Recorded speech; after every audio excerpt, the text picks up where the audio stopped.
भारत दुनिया की सबसे पुरानी सभ्यताओं में से एक है। यहाँ की धरती पर मानव जीवन का इतिहास हजारों साल पुराना है। लेकिन सवाल उठता है कि भारत की खोज कैसे हुई? क्या सच में भारत की खोज किसी विदेशी ने की? असलियत यह है कि भारत खुद कभी छुपा हुआ देश नहीं था, बल्कि बाहर की दुनिया के लिए यह हमेशा से रहस्य और आकर्षण का केंद्र रहा। व्यापार, धर्म, संस्कृति और ज्ञान की खोज में दुनिया भर के लोग भारत आए। इस कहानी की समझने के लिए हमें हजारों साल पीछे जाना होगा।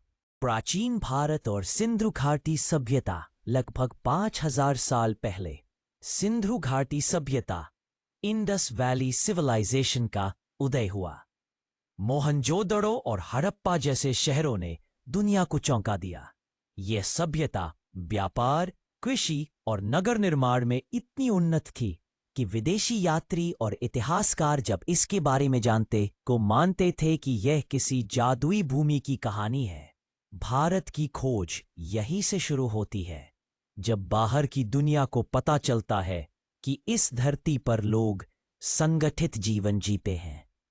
वैदिक काल और ज्ञान की खोज। सिंधु घाटी के पतन के बाद भारत में वैदिक सभ्यता आई।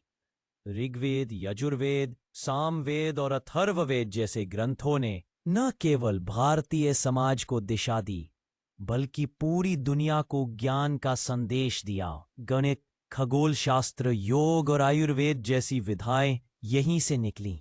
विदेशी यात्री इस ज्ञान को पाने भारत आने लगे। यूनानी, फारसी और चीनी लोग मानते थे कि भारत ज्ञान और अध्यात्म की भूमि है। विदेशी यात्रियों की नजर में भारत। हेरोडोटस ग्रीक हिस्टोरियन ने भारत का जिक्र किया। मेगास्थनीज ग्रीक एम्बेसडर ने इंडिका नामक पुस्तक लिखी, जिसमें भारत की राजनीति और समाज का वर्णन है। चीनी यात्री फाहियान और हुएनसांग बौद्ध धर्म को समझने भारत आए। अरब यात्री भारत को सोने की चिड़िया कहते थे। यह सब दिखाता है कि भारत छुपा नहीं था, बल्कि विश्व भर में प्रसिद्ध था।